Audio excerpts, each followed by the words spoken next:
Mm, mm. What is going on, my friend? What's going on, Courtney? First and foremost, the swag, bro. The swag is impeccable. I just need you to show off the chain for me real quick because you're doing the thing, bro. You're doing it. Oh yeah, yeah. Couple of little pieces, iconic pieces that I rock. I wear when I go wild places. I'm glad to be on your show. Glad to see you. No, thank you for being here. How are you doing? First of all, I just feel like every time I blink, it's a new month. So happy March, shall I say? Right. How you doing? Well, I'm getting through it. It's a lot of moving pieces. A lot of stuff has happened. I kind of heard a little bit about you kind of mentioning a little bit about it, which we'll get into. But for the most part, I guess I'm blessed. I'm still here. I caught coronavirus. I beat that. Come on. The situation that I'm in, as unfortunate as it is, it's still, I'm beating that, trying to beat that too. So it could be a lot worse. I say it like that. It could be a lot. Yeah. So let's dive in. So first of all, tell us about your journey into music. I got an opportunity to read up about you, and you've been doing this for a very long time. You have been, you modeling, rapping, singing. You've been doing a lot. You played football, you wrestled. You was just an all-star. This is in everything. So let's talk about how music started for you, what inspired you to want to get into it. Who was that source of inspiration for you to want to get started? Well, I'll start by saying I appreciate you saying that I was an all-star. I wouldn't necessarily say I was an all-star. I always had a lot of energy when I was a kid, though. I still got a lot of energy as an adult. Up to the point where my parents thought that they was going to have to put me on some kind of medication because I was so driven with energy and everything like that. And so like a lot of the stuff that I did do is just because I was trying to find an avenue or an outlet for me to be able to express myself, and try to get some of this energy that I had out. So sports was the way for me to go to get that out. But when it comes to music, like I feel like I always had a special connection with music. Me being a military brat myself, my father serving in the military, traveled around the world. I got a chance to get a taste of music from around the world. I was not just stuck in one area, listening to one specific kind of genre of music, running with the same crew kind of stuff. So me, to get into music was very special for me because I didn't really have a genre barrier. And so for me, listening to different musics around the world and everything like that, it really opened my mind up and really made me appreciate the language that music holds. So I didn't really have a specific one point at time or a specific person or artist or movement that I was really I gravitated towards, more so just the sound of music and the appreciation of it itself. And so that's what kind of got me, launched into music, was okay, this is something I really like. This is something that I enjoy to do. Yeah. And I didn't never get into it to sell it. I didn't get into it in the beginning to share it, sell it, or make money off of it. I really wanted to understand it more because I wanted to make something that I wanted to listen to. Right. And so that's how I kind of got into it. And something, I like that you say that because a lot of times people are in it because they want to make a quick buck, and then they wonder why there's no longevity. There needs to be the love first and the passion for what you want to do before the money, your talent makes room for that investment. I also love that you said that in what you do in your music group, Symbiotic, that there are two sides to everyone. Right. I love that because that is so true. Even in other avenues, like with this show, right? I always say to myself, I have this side, which I do here, media, right? I'm a beast. This is what I do. But then when I'm off the camera, I'm not in the spotlight, you're a completely different person. Talk about that when it comes to you. Yeah, so I feel like there was a lot of times that I feel like my human form, the person that I am, I wake up every day in this skin, There's stuff that we go through every day. You know, when we wake up, when we have an agenda or a task or something like that, there's things that we want to complete and everything like that. For me, as a man, I knew that, you know, like in my head and in my mind and heart, like there's things that I can't get done. There's things that I want to do that physically there's not enough time in a day for me to do. And sometimes, you know, we get complacent, we get lazy, we get tired. You know, there's other things that we start thinking. Social media is there. It's kind of disrupting sometimes. It makes us, Yeah. you know, get off track of what we're working on. But then there's the other side of me. Then there's the beast side that I call it, the monster, you know what I'm saying, that's in me, that's hungry for success, that can go farther than I can go, that can go harder than I can go. And then when I had to think about it, I had thought, like, really there's two sides to me. There's really the man part, the person that everybody sees, the businessman, the man that interacts with, you know what I'm saying, the white man on a daily basis, or just people out there in the world are just trying to make these connects, paying bills and everything. But then my B side takes over, and that's the side that's on stage. That's the side that's making these musical connections. That's the side that's creative. That's the side that's telling me when I want to stop to keep going. The one that has the master plan about what we're working on. You know, the other side of me that's like that little voice in my head that we all have, that little voice in our head that's just telling you, you know what I'm saying, keep going, don't stop. This is what you need to do next. No, you ain't tired yet. You got to get up. You got to keep going. And I just pretty much turned that in my label into its own person. And, you know, my other side is my other half. You know, it's my stronger part. That's my stronger part of me. But we can't do what we can do without each other, because my other side wouldn't be who it is if I didn't have the soul in my body that I got. So, you know, with us together, like, we make a power force to be reckoned with. But outside by ourselves, we're nothing. Kind of like Venom. Right. I love that. I really, really like that.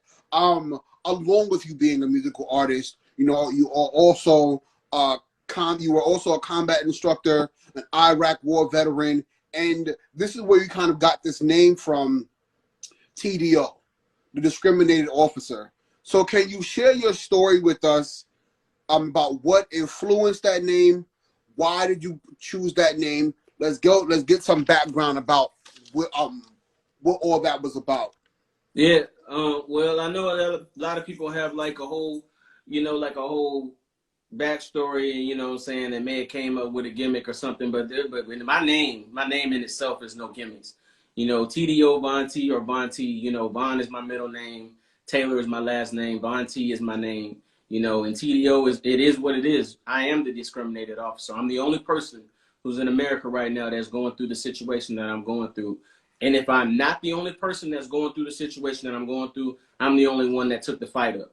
And I'm willing to do that. I'm willing to do that because I feel like what this situation is going to bring for people after me, you know, that's trying to do things that I want to do, that I'm trying to do, that I'm aspiring to do.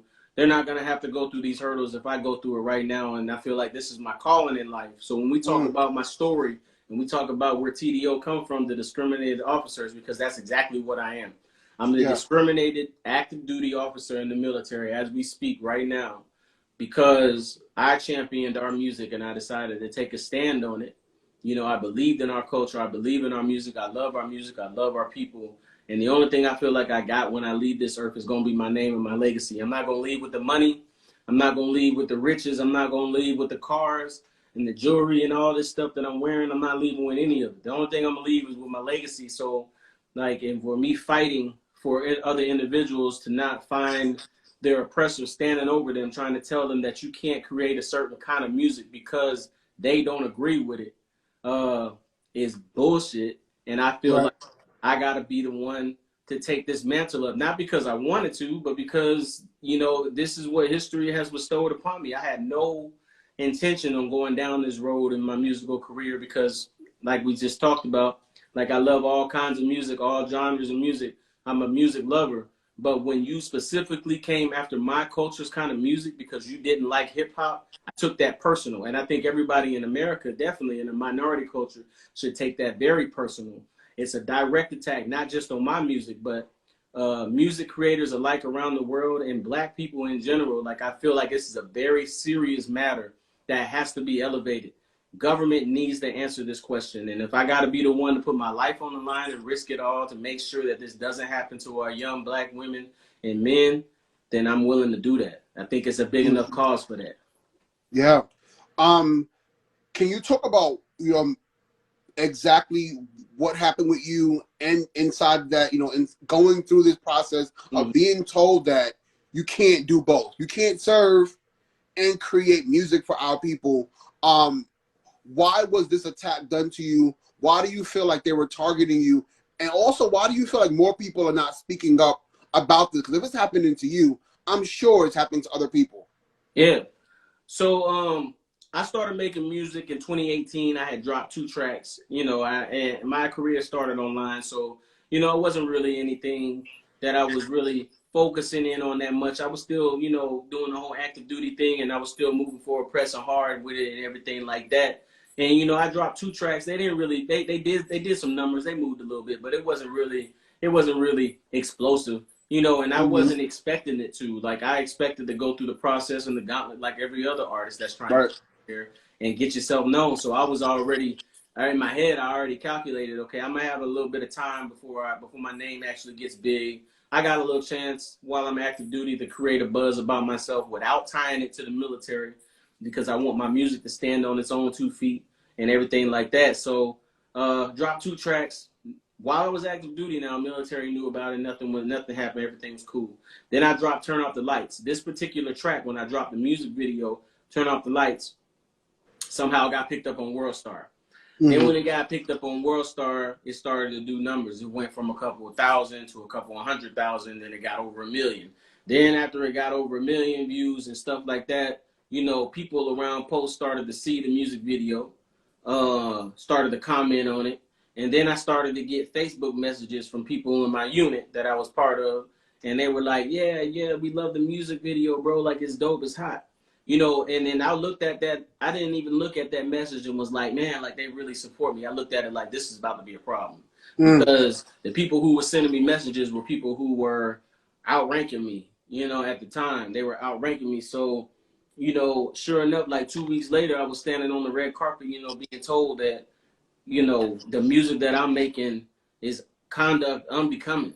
Yeah, I got charged for making a music video that is not talking about anything political, that is not targeting the government or talking about anything as far as the government. It has no military soldiers in it. It's not shot anywhere near posts. It's on my free time. I'm not breaking any laws. I'm not doing anything or making anybody do anything they don't want to do. It's a club song. You know what I'm saying? So I'm just like confused. I was confused. Right. You know what I'm saying? Like why is this a problem? I'm trying to figure this out. I got charged with conduct unbecoming, publicly appearing in a music video that brought discredit upon my name in the United States military. And I got charged with making money outside of military proper approval, which they dropped that one. They dropped the 3rd one, but they kept the other 2. And regardless of like all of my lawyers and everything, I went through the whole military appealance system to try to, show the government, hey, this is wrong. This should not be happening to me. Right. They upheld the decision to charge me and put this in my permanent record. And when they did that, I think what they thought was going to happen was, first, they didn't know that my buzz was as big as it was, first of all. That's where they kind of underestimated me. The second part that they thought that if they came and kind of approached me with these bully tactics, that I was going to shrivel up. Yeah, and I was going to be like, yeah, okay, you're right. I'm going to take it down because you guys pay me. You guys give me the money that, put money into my house.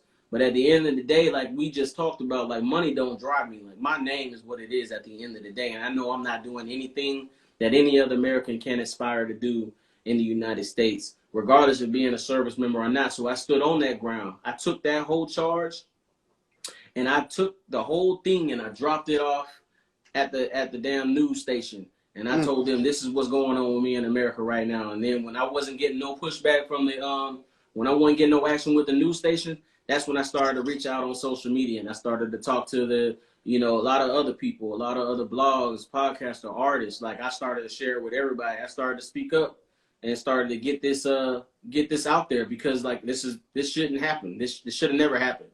Should have never happened. So after I started to do that, right, while I was going through this process, the Army was in the process of trying to kick me out. They were trying to put me out of the military. Okay, I got an Article 15 on my record. I got charged. They trying to put me out of the military. Whole time I'm sitting here trying to work my retirement and trying to get medical treatment. They were stopping me from getting medical treatment. Wow. They were trying to build my packet up to try to make me seem like I was a disciplinary problem. But my record was immaculate because I never been in trouble. I ain't been in no trouble. Been in for 18 years and I wasn't in no trouble. Yeah. So they tried anything that they could do to try to make me seem like I'm a menace, like I'm a problem, like all of this stuff, and all of that shit failed. Everything they did failed because I wasn't doing anything that would track back to me being a disciplinary problem or doing something illegal. Everything was legit. Everything that I was doing was legit. It was just me chasing the dream outside of being a service member that I champion my people and my culture. And so when that happened, okay, they laid it on thick. Like they tried everything. I mean, I'm talking about everything, like looking through my social media, taking screenshots of it. You know what I'm saying? Contacting people, contacting folks about me, checking up on my background, giving me your analysis. I'm talking about the whole nine. Like they did everything.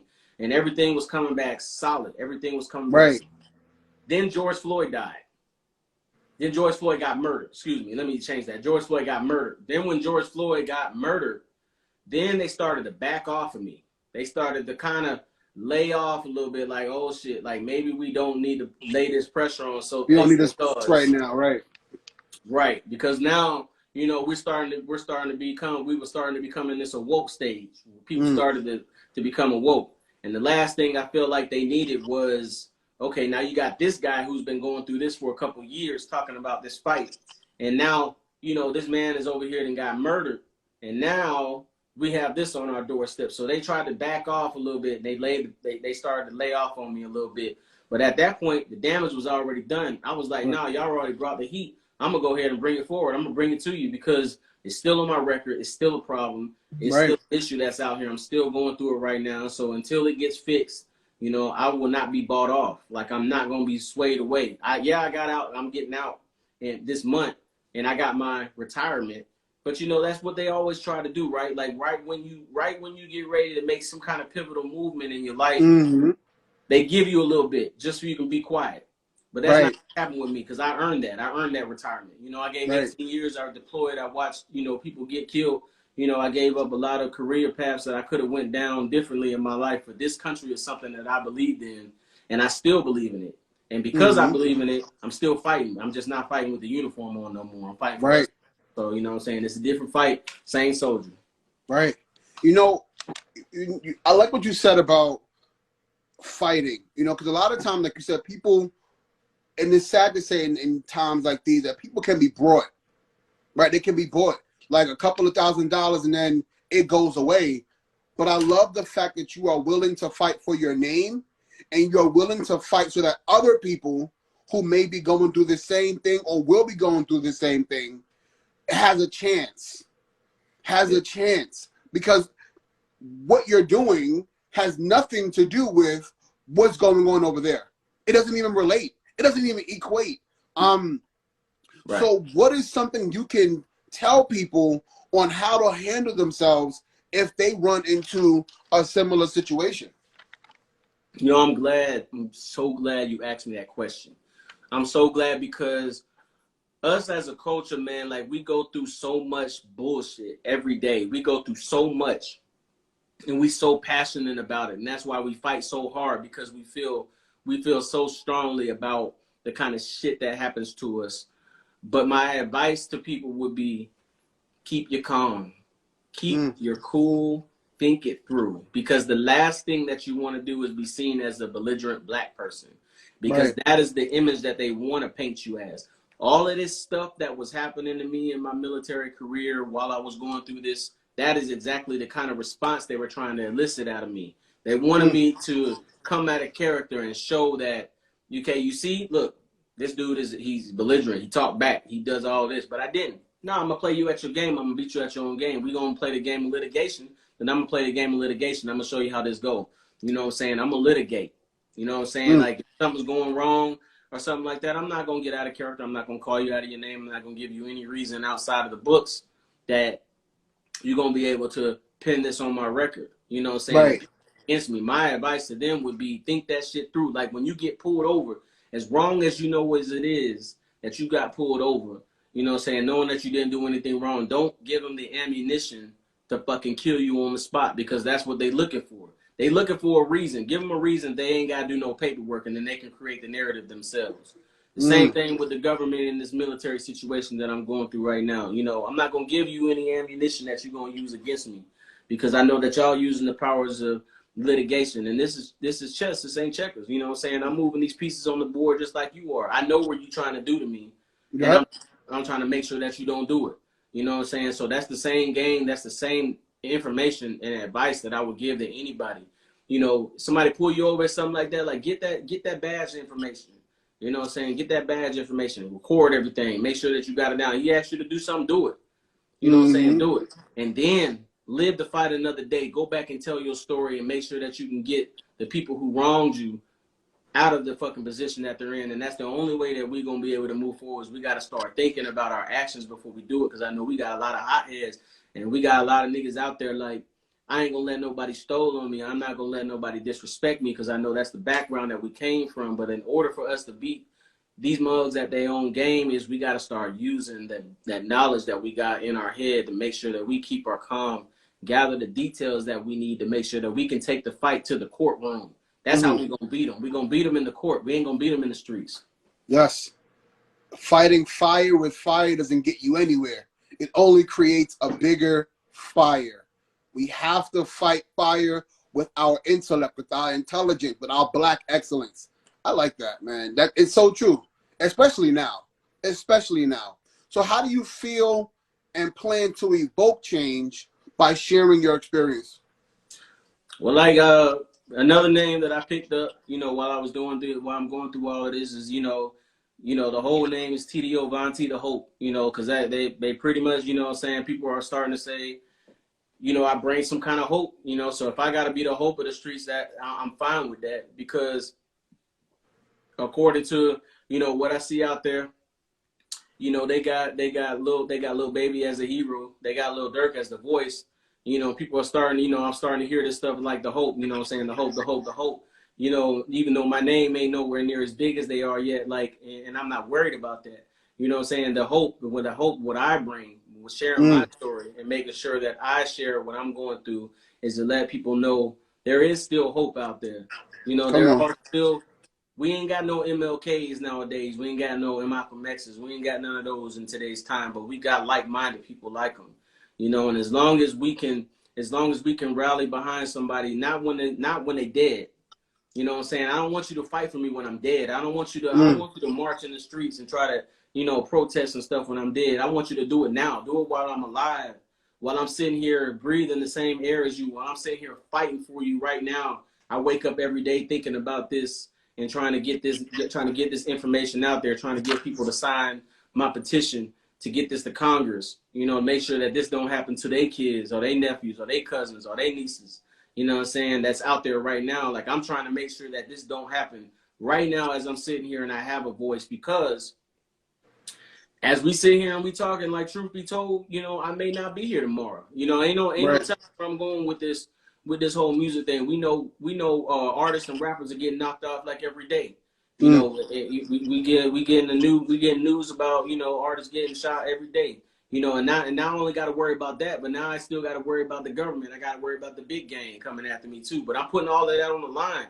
Yeah. What I'm saying is that if I get enough people to kind of get momentum going, to kind of get this change going, then I feel like this will be beneficial for all of us. Like, and that's why, like, I'm doing all of this, because I feel like this movement, this everything that I got, that I'm doing right now, it's bigger than me. It's bigger than my music. It's bigger than what I can push out there, a hit record or charting or Billboard or anything like that.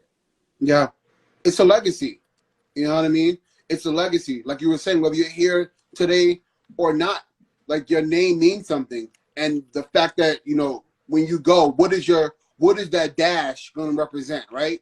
He was a hero. He was a fighter. He was this and he was that. You know what I mean? And we want people to be remembered in that light, in that way. But like I was saying to you earlier, for me, just hearing some of your music, you are still so respected in this music industry. And with all of the music that you have made, what do you want people to take away from it? what I want them to take away is that I named my album. I dropped my first album. You know, it was a very humbling experience dropping an album. I dropped my album last year called Music Is, which I got a lot of heat coming this year. I got a lot of hot stuff coming this year as well. But what I would want them to take away from my music is music is. That is the name of the album, and that's what I want them to take away from it. Music is. You know what I'm saying? Music is not what what people may think it is. You know what I'm saying? Like, because I'm pretty sure everybody, even if they are a diehard sticking to a genre in their own free time, everybody is dibble dabbled in a different kind of genre of music. Even if they don't share it with their friends, they may be too afraid to tell them that they like a different kind of music. But I know everybody out there has listened or enjoyed some other kind of music that they don't want to talk about. But you shouldn't be ashamed of that. Music is everything. Music is you, is me, is you know what I'm saying, is when we're walking down the streets, it's everything. So I want them to that's what I want them to take away from me when they hear my music. When you see my music videos, when you see my helmet, when I put it on, that's what it represents. Because a lot of people ask me, say, hey, why you wear a helmet? You know, you should show your face. You got nice teeth. You got nice, nice skin and all that. Don't matter what I look like. Listen to the music. Just listen to the music. Put the helmet on. Don't worry about what I look like. Just hear my sound. Hear the music, because that's what I want them to take away. Music is in all of us, everywhere that we go, and that's what I want them to take away from. And to wrap it up a bit, let's talk about your petition. How can people support? How can people get involved? And your legacy. You know, we speak a lot about this. You said something earlier about, tomorrow's not promised. And that's just something that is a fact. No matter how you want to flip it, tomorrow is not promised. If there were 3 things that people could take away when they hear your name, VonT, what would you like for them to be? 3 things that I want them to take away, it would be, one is that just know that I'm never gonna stop fighting for our culture. Like, regardless of whatever genre of music that I do tap into, and I do, like, my roots and my what I'm saying, my mom's Panamanian. She's a minority. My dad is black. You know what I'm saying? So, like, I'm of minority culture through and through. And I witnessed firsthand on what it's like to be discriminated against. I know what it's like to be, to have to play the game. I know what it's like. One thing I would say is, what I'm saying, I fight for us. I fight for the people, man. I'm trying to do what I can do, everything that I can do that I've been blessed with and given with. I'm trying to fight. So never forget that. The second thing is you never know what to expect, with me. I make all different kinds of music. I'm about to appear on we're about to start filming a reality show in Atlanta. I'm doing that. I'm also involved in a TV show series filmed out of California. And so, I play saxophone. You ain't no it's no telling what kind of, ain't no telling let's go. It's no telling what kind of, it's no telling what I'm gonna get involved in or what I'm gonna do or where you might see me. So that's the second thing. And then the third thing is, what I would want them to take away from me is that just remember, man, like, there's 2 sides. There's 2 sides to everybody, man. Like, tap into your other side. We live in a time of technology. If there's something you want to do out there, don't let nobody tell you that you can't do it. Because if you want to really do it, you don't have to ask nobody. The knowledge is free for you to get started. All you got to do is look it up. You know what I'm saying? You can do your own research before you talk to anybody about anything that you want to be. And so that's what I did. And if I can do it with my limited skills that I have and everything that I got going on in life, I'm just a guy born in California. I'm just a nigga born in California. You know what I'm saying? That just chased the dream and I made it work for me. If I can do it, you know what I'm saying, and try to hone on the skills that I feel like I was born with, then I know anybody out there can do it. Because I've seen a lot of people out here way more talented and skilled than I am. So if I can do it, then I know they can do it. You know what I'm saying? Just don't be lazy. Let your other side take control and you know what I'm saying, go in the beast mode. Get it done. Come on to beast mode. How bad do you want to achieve the thing that you are saying you want? Oh, man. VonT, thank you so much for joining us today. Everybody, please make sure that you click the link that's going to be in the description to go and sign off on the petition. Make sure that you are following VonT if you have not done so already. we got a lot of work to do. We're gonna do it together because we're better together. VonT, thank you so much for being here. Thank you all for watching. Whether you watching now or you watching later, I love you. I appreciate you, and I'll see you all soon. Have a good one. Thank you.